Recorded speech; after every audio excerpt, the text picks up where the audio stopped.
दर्शकों ब्रेक तो बाद तुहाडा सब दा भरपूर स्वागत है। सो व्यूअर्स एंड वाले सैक्शन में गलबात करन जा रहे हैं कि दरबार साहिब ते हमले लई जिम्मेवार रिटायर्ड ਲੈਫਟੀਨੈਂਟ जनरल ਦੇ इंटरव्यू तो बाद सिख हलकियां ਵੱਲੋਂ ਇਹ ਮੰਗ ਕੀਤੀ ਗਈ ਜਾ ਰਹੀ ਹੈ कि जनरल बराड़ क्योंकि एक वार क्रिमिनल है, सो इसलिए उस ते जंगी अपराधां दा मुकदमा चलना चाहिए। सो इस बारे आपां गलबात करन जा रहे हैं। सो असीं चाहांगे कि तुसां इसी तरह बने रहना, देखण सुनने या लिख ली तुहाडा सब दा बहुत बहुत शुक्रिया जी। डॉक्टर साहब की कहना चाहोगे? देखो कल असी काफ़ी डिटेल डिस्कशन आलमोस्ट 42 मिनट की पहले सैगमेंट की जेड़ा कि मर्सनरी हिंदूत्वी जैनरल जेड़ा कि उदों मेजर जैनरल सी रिटायर लेफ्टिनेंट जनरल होया कुलदीप बराड़, उन्हें जेड़ा अपना लगभग 1.25 घंटे तो ज़्यादा दा पॉडकास्ट ANI दे नाल कीता और उस तो बाद सिख हलकियां दे विच तां गुस्से दी लहर दौड़नी सी। बहुत सारे यूट्यूबर जां TV डिस्कशन जां दूसरे च भी, क्योंकि उहदी टाइमिंग बिल्कुल इस किस्म दी है जिहड़ी हिंदूत्वियां नूं फायदा पहुंचाण दी है। यही जदों उन्हें operation blue star true story लिखिया उदों उन्हें इंदिरा गांधी ते कोई पॉट शॉट नहीं सी लिया, अपना सोल्जर होने का ही जिहड़ा वो रोना रोया सी। पर जिवें हुण उन्हें सीधी पोलिटिकल कामेंटरी कल्ली 80s के हवाले नाल ही नहीं कि जी उदों ये सी इंदिरा गांधी नूं ही जिहड़ा इस दे लई कि जी उन्हें ही संत पिंडाणियां नूं फ्रैंकनस्टाइन बनाया और उन्हें ही डिस्ट्रॉय किया। फिर कल्ला ही नहीं, वो हुण दी गल भी कर रहा जी खालिस्तान की लहर जिहड़ी दोबारा तेज़ी नाल उभर रही है, उन्होंने पाकिस्तान उहदी हैल्प कर रहा है और दूसरा कर रहा है। और बिल्कुल जिन्हों ज़ाहिराना तुसी को बेवकूफाना और मरसनरी तो मरसनरी होंदे ने, उन्होंने जो कहण लई भेजिया हुंदा उही कुछ कहंदे ने। पर इस सारे दा ये जरूर होया कि सिख हलकियां ने इसका सख्त नोटिस लिया। गेम भी बहुतियां नूं समझ आई कि जिहड़ी टाइमिंग है वो किनूं फायदा पहुंचाण दे लई है। और मैंबर पार्लीमेंट संगरूर तो सर सिमरनजीत सिंह मान उन्होंने मंग की है कि बई ये जिहड़ा है वॉर क्रिमिनल है। उन्होंने इस दे उत्ते सीधे कहा ही accused retired Lieutenant General Kuldeep Singh Barad of being a war criminal for his role in Operation Blue Star। उन्होंने ये कहा कि भी Brar should be tried in a court for all the damages he inflicted on the Sikh people in India and the holy shrine of Darbar Sahib। और ये उहदे ते मुकदमा चलना चाहिए। और दल खालसा का मैं कल भी डिस्कस किया सी, अज इंग्लिश मीडिया ने भी कवर किया है। India's former general Brar is a sinner, a war criminal, Dal Khalsa. और जिहड़ा उस दे इंटरव्यू ते बेस्ड इंडिया टुडे ने हैडलाइन दी Khalistan movement resurging in Punjab, Pakistan supporting it lieutenant general Kuldeep Singh Brar. So जिस काम दे लई उन्होंने लियांदा सी उही मीडिया जिहड़ा उन्हां दा है वो उस पार्ट नूं लै रहा। देखो ये ठीक है कि जदों असीं फेस वैल्यू ते देखते हैं कि भी बिल्कुल ट्राई होना चाहिए, पर किहड़े कोर्ट च ट्राई होएगा, कौन ट्राई करेगा? उन्होंने तो जिन्हां ने दरबार साहब ते हमला करके अपने मुल्क दे एक धर्म दे लोकां दे पवित्र स्थान नूं जिहड़ा वो खून दे विच जिहड़ा डोब दिता, रंगिया ही नहीं डोबिया। उन्होंने राष्ट्रपति भवन दिल्ली च सद के उस वेले दे राष्ट्रपति जैल सिंह राही बहादरी दे अवार्ड दवाए गए। इनू भी दिता गया जिहड़ा पहला सब तो एंटर करने वाला जिहड़ा इहदे कहण मुताबक बराड़ दे रैणा कैप्टन रैणा सी, उन्होंने जिहड़ा अशोक चक्कर दिता गया। सो किने ट्राई करना है? हाँ ये जरूर है, ये वार क्रिमिनल है, इहदे च कोई दो रावां नहीं ने। कि जिहड़ी गल 1996 च जदों कुलदीप नैयर जिहड़ा किसी जमाने च हाई कमिश्नर रहा भारत का UK दे विच, जिन्हें जून 84 तो बाद सिखां दी हमदर्दी जितण लई खुशवंत सिंह दे नाल मिल के किताब भी लिखी द ट्रैजेडी ऑफ पंजाब। और 96 च जदों कि देवगौड़ा प्राइम मिनिस्टर सी उदों ये कुलदीप नैयर, ये किरण बेदी और सुनील दत्त एक्टर, इन्हां तिन्नां दा एक डेलीगेशन अमरीका च आया होया सी। उदों ये खबरां सी कि देवगौड़ा इनू कुलदीप नैयर नूं अमरीका च एंबेसडर लाएगा इंडिया का। लेकिन उन्होंने ये सी कि जी सिखां नूं ठंडे करो। और ये वो पीरीयड सी 92 तो 95 तक का जदों एक पूरी जनरेशन पंजाब च उन्होंने मार दी सी, 50,000 तो ज़्यादा सिख नौजवान। हालांकि 31 अगस्त 1995 नूं बेअंता भी मारिया गया सी। पर बहुत वारी कोई जे तुसी नैगोशिएशन दे लई सरैंडर वांग कोई ओपन करना हुंदा तो पहलां तुसी एसर्ट कर दो। सो इंडियन स्टेट ने पंजाब दे विच तां वाइप आउट कर दिता सी सारा, बिल्कुल टैरर दे नाल और ਕੋਲਡ ਬਲੱਡਡ ਮਰਡਰ ਔਰ ਫੇਕ ਐਨਕਾਊਂਟਰ ਔਰ ਦੂਜੇ। ਸੋ ਕੁਲਦੀਪ ਨਈਅਰ ਆਨੰਦਪੁਰ ਦੇ ਮਤੇ ਨੂੰ ਐਜ਼ ਏ ਨੈਗੋਸ਼ੀਏਟਿੰਗ ਪੁਆਇੰਟ ਲੈ ਕੇ ਬਾਹਰ ਆਇਆ ਔਰ ਉਸ ਦਾ ਕੁਦਰਤੀ ਮੈਂ ਤਾਂ ਸ਼ਿਕਾਗੋ ਕਿਸੇ ਯੂਥ ਕੈਂਪ 'ਚ ਅਟੈਂਡ ਕਰਨ ਗਿਆ ਹੋਇਆ ਸੀ। ਮੈਂ ਤਾਂ ਗੱਲ ਕਰ ਰਿਹਾ ਆਲਮੋਸਟ 96 ਦੀ, ਹੁਣ ਤੁਸੀਂ ਉੱਤੋਂ ਅੰਦਾਜ਼ਾ ਲਾ ਲਓ ਵੀ ਕਿੰਨੇ 27 ਸਾਲ ਪਹਿਲਾਂ ਦੀ। ਸੋ ਮੈਂ ਸ਼ਿਕਾਗੋ ਪੈਲੇਟਾਈਨ ਗੁਰਦੁਆਰਾ ਸਾਹਿਬ ਗਿਆ ਔਰ ਮੈਂ ਦੇਖਿਆ ਕਿ ਭਾਈ ਉਹ ਤਾਂ ਉਹਨੂੰ ਜਿਹੜਾ ਅਨਾਉਂਸ ਹੋਇਆ ਕਿ ਉਹ ਐਡਰੈਸ ਕਰੇਗਾ ਔਰ ਫਿਰ ਮੈਨੂੰ ਵੀ ਆ ਕੇ ਸੈਕਟਰੀ ਨੇ ਪੁੱਛਿਆ ਜੀ ਤੁਸੀਂ ਕਰੋਗੇ।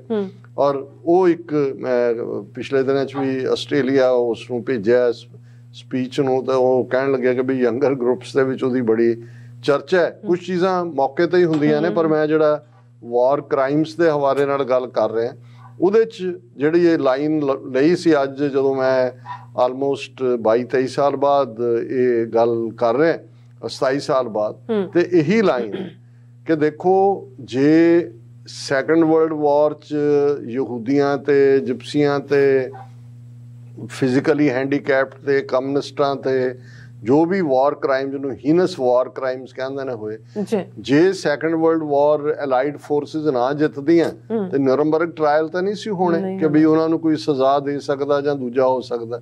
ਜੇ ਇਜ਼ਰਾਈਲ ਮੁਲਕ ਨਾ ਬਣਦਾ, ਜਿਹੜੇ ਰਹਿੰਦ ਖੂੰਦ ਨਾਜ਼ੀ ਜਾ ਕੇ ਲੁੱਕ ਗਏ ਸੀ, ਆਈਕਮੈਨ ਜਾ ਕੇ ਅਰਜਨਟੀਨਾ 'ਚ ਵੜ ਗਿਆ ਸੀ, ਕੋਈ ਹੋਰ ਸੀ, ਕਿਵੇਂ ਉਹਨਾਂ ਦੀ ਮੋਸਾਦ ਨੇ ਉਹਨਾਂ ਦੀਆਂ ਟਰੈਕਿੰਗ ਗਰੁੱਪ ਜਿਹੜੇ ਸੀ ਨਾਜ਼ੀਆਂ ਨੂੰ ਉਹਨਾਂ ਨੇ ਕਿਵੇਂ ਲੱਭਿਆ, ਯਹੂਦੀਆਂ ਨੇ ਆਈਕਮੈਨ ਨੂੰ ਕਿਵੇਂ ਬੋਰੀ 'ਚ ਪਾ ਕੇ ਅਰਜਨਟੀਨਾ 'ਚੋਂ ਲਿਜਾ ਕੇ ਉਹਨੂੰ ਜਿਹੜਾ ਟਰਾਇਲ ਕਰਕੇ ਹੈਂਗ ਕੀਤਾ। ਤੇ ਇਹੀ ਗੱਲ ਮੈਂ ਕੁਲਦੀਪ ਨਈਅਰ ਨੂੰ ਕਹੀ ਸੀ। ਮੈਂ ਕਿਹਾ ਵੀ ਤੁਸੀਂ ਇਹ ਪੰਜਾਬੀਅਤ ਤੇ ਜਿਹੜੀ ਮੋਮੋ ਠੱਗਣਾ ਜਿਹਾ ਕੰਮ ਫੜਿਆ ਹੋਇਆ ਇਹਨੂੰ ਛੱਡੋ, ਸਿੱਧੀ ਗੱਲ ਕਰੋ। ਹੁਣ ਕੋਈ ਨੈਗੋਸ਼ੀਏਸ਼ਨ ਕੋ ਗੱਲਬਾਤ ਦੀ ਥਾਂ ਨਹੀਂ ਹੈ ਵੀ ਜੇ ਸੱਚਮੁੱਚ ਤੂੰ ਆਪਣੀ ਪੰਜਾਬੀ ਹਿੰਦੂ ਕਰਕੇ ਪੰਜਾਬੀਅਤ ਕਹਿੰਦਾ ਤੇ ਆਪਣੇ ਪੰਜਾਬ 'ਚ ਜਾ ਵਾਪਸ, ਆਪਣੇ ਹਿੰਦੂ ਭਰਾਵਾਂ ਨੂੰ ਕਹਿ ਮਤਾ ਪਾਸ ਕਰਨ ਤੇ ਖਾਲਿਸਤਾਨ ਦੇ ਸ਼ਹਿਰੀ ਬਣਨਾ ਕਬੂਲ ਕਰ। ਇਹੀ ਕੋਈ ਇੱਕ ਹੱਲ ਹੈ। ਤੇ ਦੂਸਰਾ, ਸਾਡਾ ਕੋਈ ਹਿੰਦੂ ਧਰਮ ਨਾਲ ਲੜਾਈ ਨਹੀਂ, ਹਿੰਦੂਆਂ ਨਾਲ ਵੈਰ ਨਹੀਂ ਹੈ, ਪਰ ਜਿਹੜੇ ਵਾਰ ਕ੍ਰਿਮੀਨਲ ਨੇ ਉਹਨਾਂ ਦੇ ਲਈ ਕੋਈ ਮੁਆਫੀ ਨਹੀਂ ਹੈ। ਔਰ ਮੈਂ ਉਹਨੂੰ ਕਿਹਾ ਕਿ ਵੀ ਇੱਕ ਗੱਲ ਯਾਦ ਰੱਖਣਾ ਕਿ ਇਹ ਜਿਹੜੇ ਵਾਰ ਕ੍ਰਿਮੀਨਲ ਨੇ, we will chase them, find them, extradite them, try them and hang them। ਇਹ ਇੰਡੀਪੈਂਡੈਂਟ ਨੇਸ਼ਨ ਖਾਲਿਸਤਾਨ ਨਾਲ ਹੀ ਸੰਬੰਧਿਤ ਹੈ, ਜਿੱਥੇ ਅਸੀਂ ਇਹਨਾਂ ਨੂੰ ਚੇਜ਼ ਤਾਂ ਕਰਾਂਗੇ, ਜਿੱਥੇ ਵੀ ਲੁਕੇ ਹੋਣਗੇ ਉੱਥੋਂ ਕੱਢ ਕੇ ਲਿਆਵਾਂਗੇ ਇਹਨਾਂ ਨੂੰ ਔਰ ਲੱਭ ਕੇ ਐਕਸਟ੍ਰਾਡਾਈਟ ਕਰਾ ਕੇ ਟਰਾਈ ਕਰਕੇ ਹੈਂਗ ਕਰਾਂਗੇ। ਸਜ਼ਾ ਇਹਨਾਂ ਨੂੰ ਖਾਲਸਾ ਹੀ ਦੇਗਾ। ਕੁਛ ਨੂੰ ਖਾਲਸੇ ਨੇ ਖਾਲਸਾਈ ਪਰੰਪਰਾਵਾਂ ਮੁਤਾਬਕ ਦਿੱਤੀ ਸਜ਼ਾ ਵਾਰ ਕ੍ਰਿਮੀਨਲਸ ਨੂੰ, ਇੰਦਰਾ ਗਾਂਧੀ ਨੂੰ ਦਿੱਤੀ, ਵੈਦਿਆ ਨੂੰ ਦਿੱਤੀ, ਹੋਰ ਉਹਨੂੰ ਬੇਅੰਤੇ ਨੂੰ ਦਿੱਤੀ, ਪੰਜਾਬ ਵਾਲਿਆਂ ਨੂੰ। ਪਰ ਕੁਛ ਜਿਹੜੇ ਬਚੇ ਹੋਏ ਨੇ, ਕੋਈ ਗੱਲ ਨਹੀਂ ਹੈ, ਇਹ ਨਾ ਹੋਏ ਤਾਂ ਇਹਨਾਂ ਦੇ ਕੋਈ ਹੋਰ ਜਿਹੜੇ ਜਿਨ੍ਹਾਂ ਨੇ ਇਸ ਚੋਂ ਮਫਾਦ ਚੁੱਕੇ ਹੋਏ ਨੇ ਉਹਨਾਂ ਨੂੰ ਜਵਾਬਦੇਹ ਬਣਾਇਆ ਜਾਏਗਾ। ਇਹ ਜਿਹੜਾ ਅਲਟੀਮੇਟ ਸੋਲਿਊਸ਼ਨ ਹੈ। ਪਰ ਮੈਨੂੰ ਇਸ ਗੱਲ ਦੀ ਖੁਸ਼ੀ ਹੈ ਕਿ ਸਿੱਖ ਕੌਮ ਨੇ ਬਿਲਕੁਲ ਠੀਕ ਇਸ ਦਾ ਨੋਟਿਸ ਲਿਆ ਔਰ ਇਸ ਦੇ ਉੱਤੇ ਆਪਣਾ ਜਿਹੜੀ ਹੈ ਆਪਣਾ ਰਿਐਕਸ਼ਨ ਦਿੱਤਾ। ਔਰ ਕਲੋਜ਼ਿੰਗ 'ਚ ਜਿਵੇਂ ਕੱਲ ਅਸੀਂ ਸ਼ਲੋਕ ਸ੍ਰੀ ਰਾਗ ਕੀ ਵਾਰ ਮਹੱਲਾ ਚੌਥਾ ਦਾ ਜ਼ਿਕਰ ਕੀਤਾ ਸੀ, ਇੱਕ ਪਾਰਟ ਇਹ ਸਮਝਣ ਦੀ ਲੋੜ ਹੈ ਕਿ ਜਦੋਂ ਗੁਰੂ ਅਰਜਨ ਸਾਹਿਬ ਨੇ ਗੁਰੂ ਗ੍ਰੰਥ ਸਾਹਿਬ ਨੂੰ ਜਿਸ ਫਾਰਮ ਦੇ ਵਿੱਚ ਸਾਨੂੰ ਬਖਸ਼ਿਆ ਇਹ ਤੋਹਫਾ ਹਿਊਮਨ ਕਾਈਂਡ ਦੇ ਲਈ, ਰੂਹਾਨੀਅਤ ਦੀ ਦੁਨੀਆ ਦਾ, ਉਹਦੇ 'ਚ ਇੱਕ ਪੈਟਰਨ ਹੈ। ਸ਼ਲੋਕ ਜਿਵੇਂ ਅਸੀਂ ਅਸ਼ਟਪਦੀਆਂ 24 ਅਸ਼ਟਪਦੀਆਂ ਨੇ ਔਰ ਉਹਦੇ 'ਚ ਸ਼ਲੋਕ 24 ਸ਼ਲੋਕ ਨੇ। ਜਿਹੜੀ ਅਸ਼ਟਪਦੀ ਹੈ ਉਹ ਉਸੇ ਸ਼ਲੋਕ ਦੀ ਇੰਟਰਪ੍ਰੀਟੇਸ਼ਨ ਹੁੰਦੀ ਹੈ ਕਿ ਜਿਹੜਾ ਥਾਟ ਸ਼ਲੋਕ 'ਚ ਹੈ ਉਸ ਤੋਂ ਬਾਅਦ ਅਸ਼ਟਪਦੀ 'ਚ 8 ਪਦੇ ਨੇ। ਇਸੇ ਤਰ੍ਹਾਂ ਆਮ ਗੁਰੂ ਗ੍ਰੰਥ ਸਾਹਿਬ ਦੇ ਰਾਗਾਂ 'ਚ ਜਿਹੜੀ ਬਾਣੀ ਹੈ ਉਹਦੇ 'ਚ ਜਿਹੜੀ ਪੌੜੀ ਹੈ ਉਹ ਸ਼ਲੋਕ ਦੀ ਇੰਟਰਪ੍ਰੀਟੇਸ਼ਨ ਹੀ ਹੈ। ਔਰ ਆਸਾ ਦੀ ਵਾਰ 'ਚ ਵੀ ਅਸੀਂ ਦੇਖਦੇ ਹਾਂ ਕਿ ਜੇ ਸ਼ਲੋਕ ਬੇਸ਼ੱਕ ਗੁਰੂ ਅੰਗਦ ਸਾਹਿਬ ਦਾ ਹੈ, ਪੌੜੀ ਜਿਹੜੀ ਹੈ ਉਸ ਸ਼ਲੋਕ ਦੇ ਥਾਟ ਨੂੰ ਰੀਇਨਫੋਰਸ ਕਰਦੀ ਹੈ।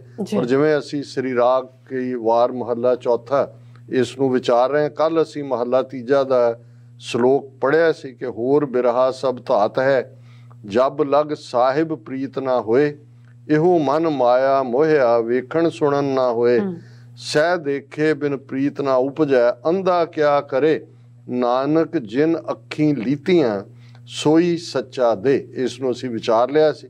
ਔਰ ਇਸ ਦੀ ਪੌੜੀ ਹੈ, ਹਰ ਇੱਕੋ ਕਰਤਾ ਇੱਕ, ਇੱਕੋ ਦੀਵਾਨ ਹਰ, ਹਰ ਇਕਸੇ ਦਾ ਹੈ ਅਮਰ, ਇੱਕੋ ਹਰ ਚਿਤ ਧਰ।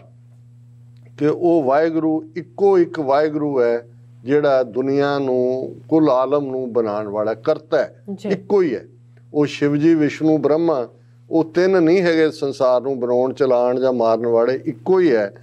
ਹਰ ਇੱਕੋ ਕਰਤਾ ਇੱਕ, ਇੱਕੋ ਦੀਵਾਨ ਹਰ, ਇੱਕੋ ਦਾ ਹੀ ਉਹਦਾ ਦੀਵਾਨ, ਉਹਦਾ ਕੋਟ ਲੱਗਦਾ, ਇੱਕੋ ਹੀ ਉਹ ਬਾਦਸ਼ਾਹਾਂ ਦਾ ਬਾਦਸ਼ਾਹ ਹੈ। ਉਹ ਰਾਜਾਨ ਰਾਜ, ਪਾਨਾਨ ਪਾਨ, ਉਪਮਾ ਮਹਾਨ, ਉਹ ਇੱਕੋ ਹੀ ਹੈ ਵਾਹਿਗੁਰੂ। ਔਰ ਹਰ ਇੱਕੋ ਕਰਤਾ ਇੱਕ, ਇੱਕੋ ਦੀਵਾਨ ਹਰ, ਹਰ ਇਕਸੇ ਦਾ ਹੈ ਅਮਰ।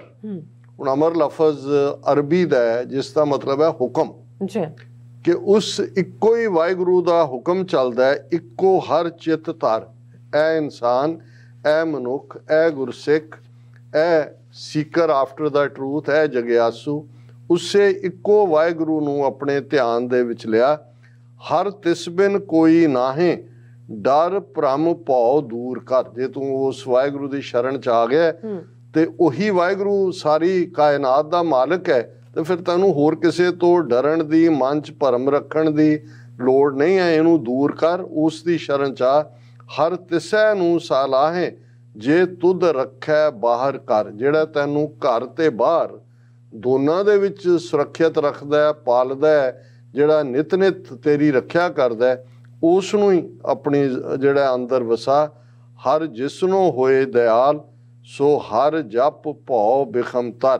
ਫਿਰ ਕਿਉਂਕਿ ਸਿੱਖੀ ਨਦਰ ਦਾ ਨਾਂ ਹੈ, ਕਰਮ ਦਾ ਨਾਂ ਹੈ, ਦਾਤ ਦਾ ਨਾਂ ਹੈ। ਐਫਰਟ ਤੁਸੀਂ ਕਰਨਾ ਹੈ, ਲੇਕਿਨ ਪੁੱਗਣਾ ਉਦੋਂ ਹੀ ਹੈ ਜਦੋਂ ਕਰਤੇ ਹੱਥ ਵਡਿਆਈਆਂ, ਜਿਸ ਭਾਵੈ ਤਿਸ ਦੇ। ਜਦੋਂ ਅਕਾਲ ਪੁਰਖ ਨੇ ਰਹਿਮਤ ਕਰਨੀ ਹੈ। ਹਰ ਜਿਸਨੂੰ ਹੋਏ ਦਿਆਲ, ਕਿ ਜਿਸ ਦੇ ਉੱਤੇ ਵਾਹਿਗੁਰੂ ਦਿਆਲ ਹੁੰਦੇ ਨੇ, ਸੋ ਹਰ ਜਪ, ਉਹੀ ਵਾਹਿਗੁਰੂ ਦੀ ਬੰਦਗੀ ਚ ਲੱਗਦੇ ਨੇ। ਭਉ ਬਿਖਮ ਤਰ, ਔਰ ਇਸ ਭਵਜਲ ਸੰਸਾਰ ਨੂੰ ਜਿਹੜਾ ਬਹੁਤ ਬਿਖਮ ਹੈ, ਔਖਾ ਹੈ, ਮਾਇਆ ਦੀ ਗ੍ਰਿਪ ਚੋਂ ਉਹੀ ਆਜ਼ਾਦ ਹੁੰਦੇ ਨੇ। ਹਰ ਜਿਸ ਨੂੰ ਹੋਏ ਦਇਆਲ। ਜੀ ਰਾਜ ਸਾਹਿਬ, ਤੁਹਾਡਾ ਬਹੁਤ ਬਹੁਤ ਸ਼ੁਕਰੀਆ। ਤੁਸੀਂ ਅੱਜ ਐਮ ਇਸ਼ੂ ਤੇ ਅੱਜ ਦਾ ਵਿਚਾਰ ਸਾਡੇ ਦਰਸ਼ਕਾਂ ਨਾਲ ਸਾਂਝਾ ਕੀਤਾ। ਸੋ ਇਸ ਤਰ੍ਹਾਂ ਆਪਣੇ ਵਿਊਜ਼ ਕਰਾਏ ਨੇ ਇਜਾਜ਼ਤ। ਵਿਊਅਰਸ, ਸਾਡੇ ਪ੍ਰੋਗਰਾਮ ਦਾ ਸਮਾਂ ਇੱਥੇ ਸਮਾਪਤ ਹੁੰਦਾ। ਤੁਸੀਂ ਆਪਣੀ ਰਾਏ ਤੇ ਸੁਝਾਅ ਸਾਨੂੰ ਭੇਜਣਾ ਭੁੱਲਣਾ ਸਾਡੇ ਇਸ ਪਤੇ ਤੇ sos@tv ਤੇ ਅਸੀਂ ਆਪਣਾ ਪ੍ਰੋਗਰਾਮ ਲੈ ਕੇ ਫਿਰ ਦੁਬਾਰਾ ਤੁਹਾਡੇ ਸਾਹਮਣੇ ਹੋਵਾਂਗੇ। ਤਦ ਤੱਕ ਲਈ ਮੈਨੂੰ ਤੇ ਆਪਣੇ ਡਾਕਟਰ ਸਾਹਿਬ ਨੂੰ ਆਗਿਆ ਦਿਓ। ਦੇਖਦੇ ਰਹੋ TV 84। ਬੁਲਾ ਦਿਓ। ਫਤਿਹ।